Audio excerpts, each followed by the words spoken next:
नमस्कार, मैं हूं प्रीति रघुनंदन। रात के 8 बजने जा रहे हैं। वक्त है दिन की बड़ी खबरों को बारीकी से परखने का, खबरों में छिपे हर पहलू को समझने का। शुरुआत करते हैं देश के कई राज्यों पर मंडराते बर्ड फ्लू के खतरे से। कोरोना महामारी के बीच बर्ड फ्लू की दहशत से लोग खौफजदा हैं। मध्य प्रदेश के नीमच में तो मुर्गियों के लिए गए सैंपल में बर्ड फ्लू की पुष्टि हुई है, जो अपने आप में अब तक का इस तरह का पहला मामला है। लिहाजा मध्य प्रदेश के साथ देश के तमाम राज्य अलर्ट पर हैं। बर्ड फ्लू के बढ़ते दायरे को रोकने के लिए सरकारें और प्रशासन पूरी तरह मुस्तैदी बरत रहे हैं। लेकिन क्या है उन इलाकों का हाल जहां सैकड़ों की तादाद में पक्षी लगातार मारे जा रहे हैं? राजस्थान के झालावाड़ स्थित एक ऐसी ही जगह पहुंची न्यूज 18 की टीम। कई किलोमीटर के दायरे में फैले इस इलाके में कई दिनों से पक्षी मारे जा रहे हैं। लिहाजा हमने ये जानने की कोशिश की कि आखिर इस इलाके में बर्ड फ्लू की रोकथाम के लिए क्या कदम उठाए जा रहे हैं। देखिए बर्ड फ्लू पर हमारी ये एक्सक्लूसिव ग्राउंड रिपोर्ट।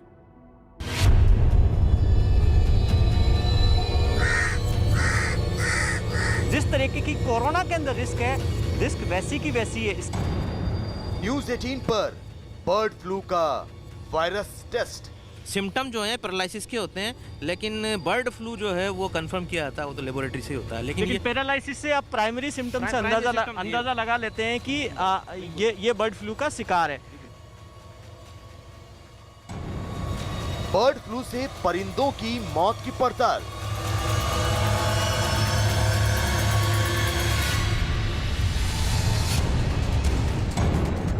कोरोना से कितना खतरनाक है बर्ड फ्लू?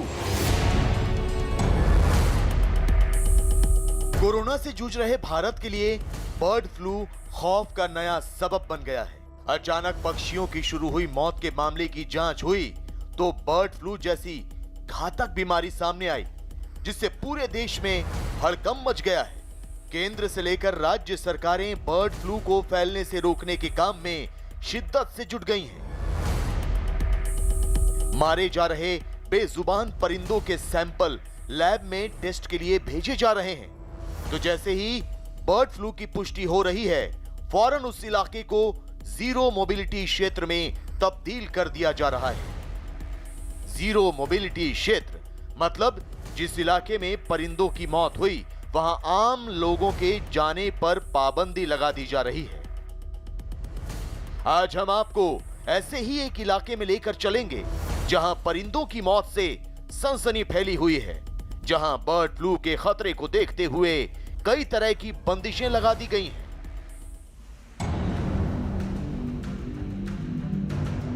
राजस्थान के 12, कोटा और झालावाड़ से पक्षियों की मौत की खबरें सामने आ रही हैं। इन 3 जिलों में बर्ड फ्लू का खौफ तेजी से पैर पसारता जा रहा है। लिहाजा न्यूज 18 के रिपोर्टर उस जगह की ग्राउंड रिपोर्ट आप तक पहुंचाने के लिए निकले जहां बेजुबान परिंदे दरिंदे वायरस की वजह से मारे जा रहे हैं। लेकिन मौके पर पहुंचते ही हमें स्थानीय पुलिस की बैरिकेडिंग मिली और बैरिकेडिंग पर लिखा था जीरो मोबिलिटी क्षेत्र, मतलब यहां आना जाना पूरी तरह वर्जित है। Zero mobility. अच्छा, आपके पास कुछ पीपी किट वगैरह है? ऐसे परमिशन नहीं है आपको? पीपी किट के बिना नहीं है? नहीं, बिल्कुल नहीं है। पीपी किट लेकर आए हम, पहन लेंगे तो जाने देंगे आप? हाँ जी बिल्कुल, पीपी किट पहन के जाइए। आपको जो भी आपको कवरेज लेना है वो पीपी किट पहन के ले सकते हैं आप, लेकिन ऐसे आपको अलाउ नहीं है बिल्कुल ही। ऐसे किसी को अलाउ नहीं कर रहे हैं? किसी को भी अलाउ नहीं कर रहे ऐसे। तो देखिए कि यहाँ पर ऐसे किसी को अलाउ नहीं है। पीपी किट जरूरी है। हम पीपी किट लेकर आए हैं तो जाहिर तौर पर इसलिए हम अंदर जा सकते हैं। ये हमें कहा गया, आईडी कार्ड हमारा चेक किया गया, तो ये सावधानी बरती जा रही है जीरो मोबिलिटी क्षेत्र के अंदर।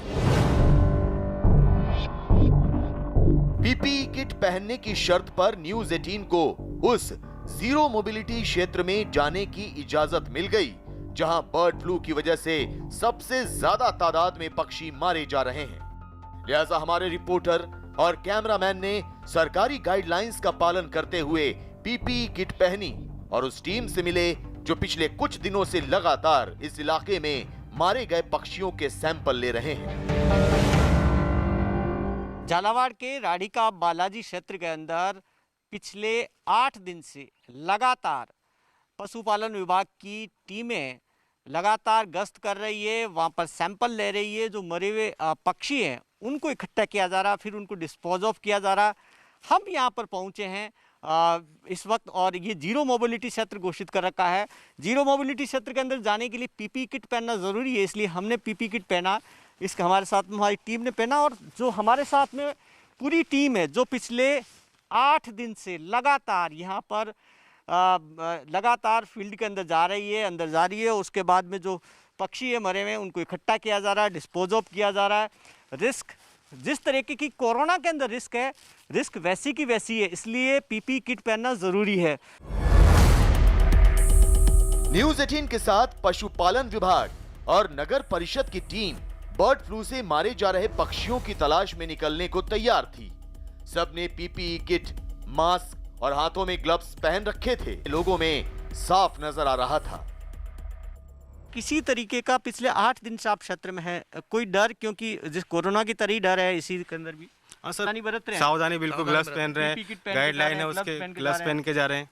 उसके टैबलेट्स दी हुई हैं ओजाल्टे, ये एंटी फ्लू, तो हम लोग उसको पिछले 8 दिन से खा रहे हैं। अभी 2 दिन और, मतलब कुल 10 दिन का वो कोर्स होता है, तो उसको हम सब लोग सावधानियां बरतते हुए ये टीम बर्ड फ्लू से मारे जा रहे पक्षियों की तलाश कर रही है। पिछले 8 दिनों से ये टीम दिन रात कड़ी मशक्कत कर दूसरे पक्षियों को इस खतरनाक बीमारी से बचाने की कोशिश कर रही है। तो न्यूज 18 के कैमरे पर एक बार फिर शुरू हुआ इनका मिशन, जंगल में मारे गए पक्षियों की तलाश।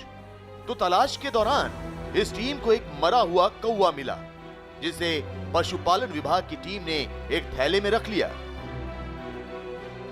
जैसे जैसे साफ सुनाई दे रही थी, थोड़ी देर की पड़ताल के बाद इस इलाके में पशुपालन विभाग की रैपिड रिस्पांस टीम को एक और मृत कौवा मिला। पशुपालन विभाग की रैपिड रेस्पॉन्स टीम का काम इतना आसान नहीं है। जिस तरीके से पक्षियों की मौत हो रही है, कोई पहाड़ पर है, कोई झाड़ियों के नीचे, उनको तलाशना पड़ रहा है। काफ़ी मुश्किल टास्क है सबसे पहले उनकी तलाश करना। अब देखिए कि किस तरीके से तलाशी ली जा रही है कि कहाँ पर कोई पक्षी मरा हुआ मिल जाए। ये देखिए, ये देखिए कि ये मिल गया एक। देखते हैं कौन सा है ये देखते हैं। अच्छा, कौवा है ये कौवा मिला हुआ। ये कौवा है, जिंदा मर गया? ये मृत है, मर गया है, मर गया। देखिए कि ये में कोई दिखा नहीं था।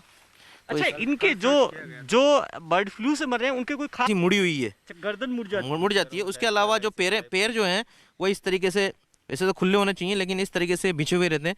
ये पैरालिसिस के सिम्टम होते हैं। ये तो ये पैरालिसिस हो जाता है गर्दन में, इसी तरीके से यहाँ पैरों में इनके पैरालिसिस हो जाता है। तो आप जब फील्ड में तलाश करते हैं तब पहचान लेते हैं कि इसकी सामान्य मौत है या फिर बर्ड फ्लू से हुई है। लेकिन बर्ड फ्लू जो है वो कंफर्म किया जाता है, वो तो लेबोरेटरी से होता है। लेकिन पैरालिसिस से आप प्राइमरी सिम्टम से अंदाजा लगा लेते हैं कि ये बर्ड फ्लू का शिकार है। पकड़े हुए शव मिलते रहे। इस पूरे इलाके की तफ्तीश के दौरान हमें 3 मृत कौवे मिले, जिनके सैंपल पहले लैब भेजे जाएंगे और फिर इन्हें जला दिया जाएगा।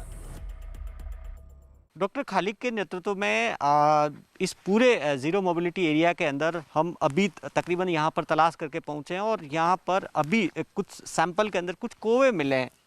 इसमें क्या है, कितने कौवे मिले अभी?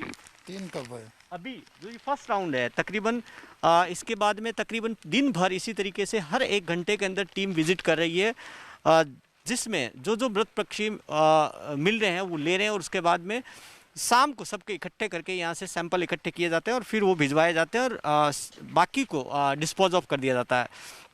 दिन भर विजिट करती है होते हैं कौवे, उनको कलेक्ट करके कुछ तो सैंपल के लिए भेज दिए जाते हैं, और बाकी जो है जितने भी उनको यहाँ पर जैसे मंदिर परिसर से 100 मीटर की दूरी पर एक गड्ढा हमने खोदा हुआ है, उस गड्ढे के अंदर इनको पटक करके इनको जला दिया जाता है। पहले तो बर्निंग कर दी जाती है, फिर उसके बाद चूने और मिट्टी से इनके लेयर्स। दिन में कई बार चलती है।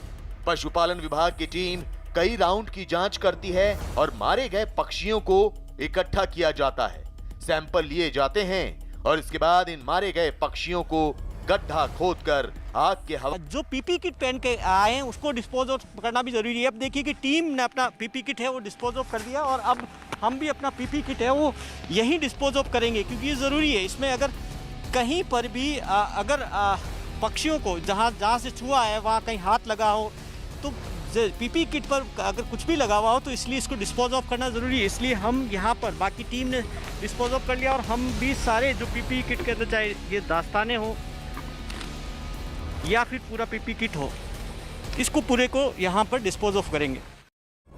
कितना खतरनाक है, इसका संक्रमण कितनी तेजी से फैल सकता है। तो आपको बता दें कि मध्य प्रदेश में भी बर्ड फ्लू ने 10 इंदौर और नीमच में मुर्गी में बर्ड फ्लू की पुष्टि हुई है। ये सैंपल चिकन की दुकानों से लिए गए थे। National institute of high security animal diseases की जांच में इंदौर और नीमच से मिले सैंपल में है। फौरन एक मीटिंग बुलाई गई जिसमें बर्ड फ्लू के संभावित खतरों से निपटने की चर्चा हुई। गाइडलाइन जारी कर दी गई है जो पोल्ट्री फार्म्स हैं उनके लिए, उनको क्या करना चाहिए क्या नहीं करना चाहिए। और कल ही हमने फैसला किया था कि दक्षिण के राज्य जहां से हमारे यहाँ मुर्गा मुर्गियाँ आते हैं उनको हमने अभी 10 दिन के लिए बैन किया है, वहां से ये चिकन या मुर्गा मुर्गी ना आए। हम पूरी तरह से सावधान हैं।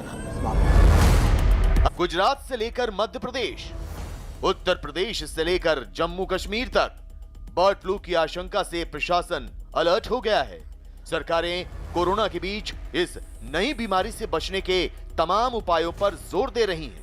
मारे गए पक्षियों की जांच हो रही है और बर्ड फ्लू का दायरा ना बढ़े, इसे रोकने की कोशिश भी की जा रही है।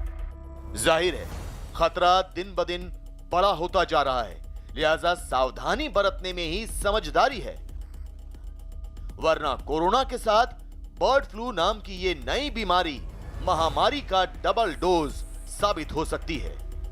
ये बीमारी भी कोहराम मचा सकती है।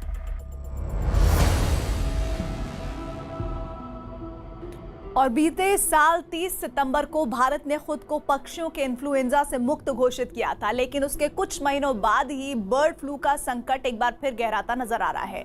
ठीक उसी तरह जिस तरह अमेरिका में इस वक्त कोरोना वायरस के बीच लोकतंत्र का संकट गहरा गया है।